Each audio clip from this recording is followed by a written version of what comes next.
बांग्लादेश की प्रधानमंत्री शेख हसीना के बांग्लादेश को छोड़ने के बाद बांग्लादेश में सारे स्कूल्स और कॉलेजेस को बंद कर दिया गया है। पूरे देश में इंटरनेट सर्विसेज को भी सस्पेंड कर दिया गया है। सैकड़ों हिंदू घरों को आग के हवाले किया जा चुका है।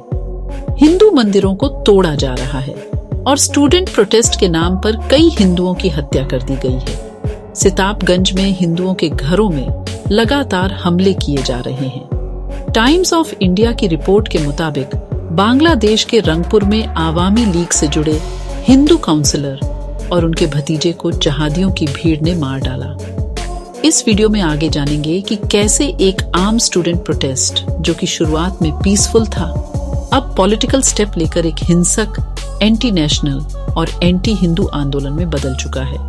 बांग्लादेश की जगह एक क्रिश्चियन मेजॉरिटी देश खड़ा करना चाहता है। तीसरा, एलिगेशन शेख हसीना ने खुलेआम कहा कि यूएसए उनकी पार्टी आवामी लीग के खिलाफ एक षड्यंत्र रच रहा है जिससे उनकी सरकार गिर जाए और शेख हसीना का हश्र भी उनके पिता के जैसा ही हो, यानी कि उनका भी असैसिनेशन हो जाए। अब सोचने वाली बात यह है कि क्या वाकई में अमेरिका का इन्फ्लुएंस बांग्लादेश जैसे देश में इतना है कि वो रातों रात सरकारें बना और गिरा सकता है? तो इसका जवाब है हाँ।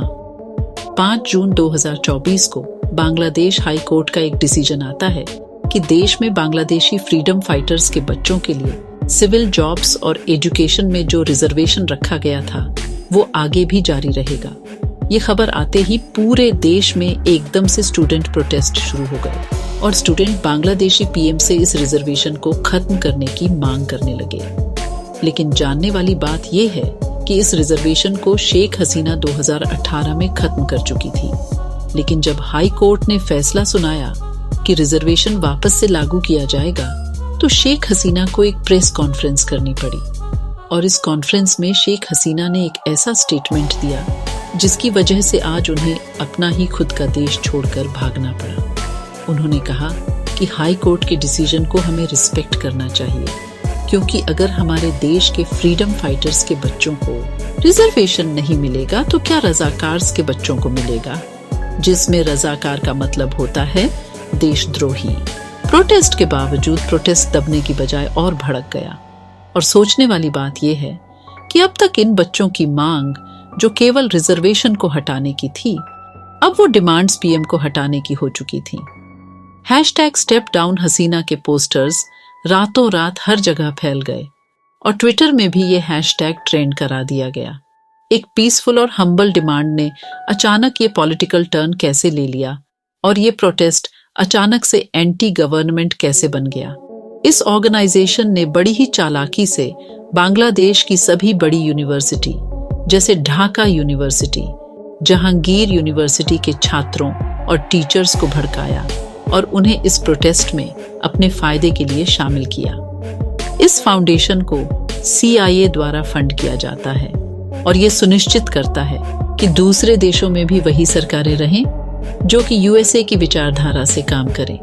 दूसरा फंडिंग सोर्स है ब्रेक यूनिवर्सिटी। इस यूनिवर्सिटी की वेबसाइट में मेंशन है कि उसे United states agency for international development यानी कि सीधा US गवर्नमेंट से फंडिंग आती है और हाल ही में इस यूनिवर्सिटी को $33 मिलियन US की इस ऑर्गेनाइजेशन द्वारा फंड किए गए हैं। इस यूनिवर्सिटी का एम है बांग्लादेश में एंटी आवामी स्टूडेंट कमेटी बनाना और शेख हसीना की सरकार को पलटना। इस यूनिवर्सिटी के 2 टीचर्स को अरेस्ट भी किया गया था कि वो स्टूडेंट में प्रोटेस्ट को भड़का रहे हैं।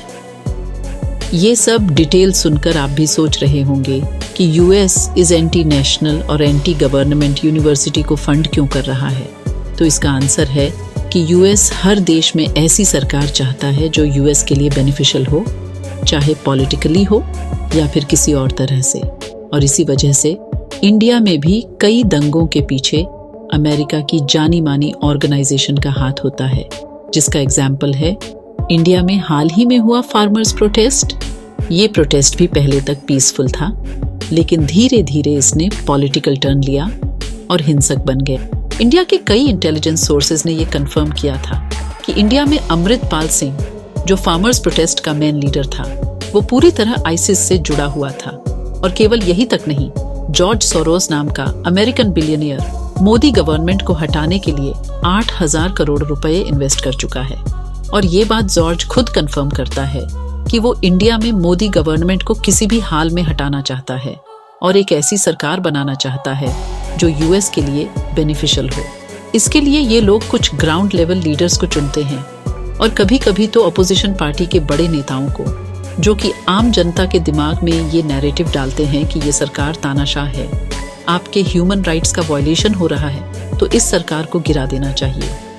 और ठीक इसी तरह के लीडर्स को अफगानिस्तान में भी चुना गया, जो कि हैं निहाद इस्लाम और मोहम्मद यूनुस, जिन्हें कई यूएस की न्यूज़पेपर्स ने अफगानिस्तान का सेवियर बताया, जो शेख हसीना की तानाशाही से देश को बचा सकते हैं।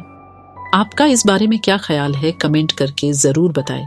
और ये भी बताएं कि बांग्लादेश में शेख हसीना के जाने से चाइना अपने साइड से क्या प्लानिंग कर रहा होगा।